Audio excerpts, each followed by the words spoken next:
ভারতের সাথে সীমান্ত চুক্তি পর্যালোচনা করতে চায় বাংলাদেশ। আগামী মাসে দুই দেশের সীমান্ত বৈঠক রয়েছে, সেখানে পূর্ব আওয়ামী লীগ সরকারের করা কিছু চুক্তি পর্যালোচনা করা হবে। সচিবালয়ে এমন তথ্য জানিয়েছে স্বরাষ্ট্র উপদেষ্টা। বলেন, বাংলাদেশ সরকার এবং বিজিবি শক্ত অবস্থান নেয় ভারত কাঁটাতারের বেড়া নির্মাণের থেকে সরে যেতে বাধ্য হয়েছে। বাংলাদেশ ভারত সীমান্ত পরিস্থিতি নিয়ে রবিবার সচিবালয়ে স্বরাষ্ট্র মন্ত্রণালয়ের অধীন আইন শৃঙ্খলা বাহিনীর প্রধানদের সাথে ঘণ্টাব্যাপী বৈঠক করেন স্বরাষ্ট্র উপদেষ্টা। পরে সংবাদ সম্মেলনে তিনি জানান, আগামী মাসে বাংলাদেশ ভারতের নিরাপত্তা বিষয়ে বৈঠক হওয়ার কথা রয়েছে, যেখানে সীমান্ত চুক্তিগুলোর পর্যালোচনা করা হবে।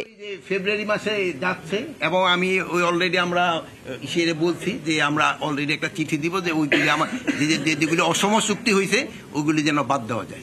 কাঁটাতারের বেড়া নির্মাণ বন্ধ রয়েছে, সীমান্তে পরিস্থিতি স্বাভাবিক জানান উপদেষ্টা। লিগেলি আমাকে বাধা দেওয়ার নাই, যেহেতু আমরা অলরেডি এটা এখানে সিগনেচারি আমরা সাইন করছি। এখন এখানে দুই ধরনের সমস্যা, যদি আমরা ওখানে বেশি দিলে তোরা আবার ওই প্রবেশের ক্ষেত্রে একটা ঝামেলা করে।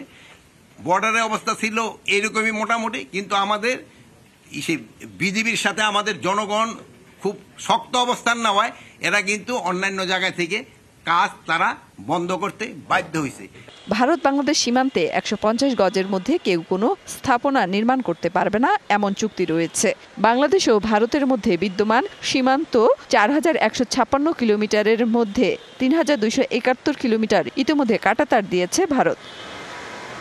মেহের মনি, ডিবিসি নিউজ, ঢাকা।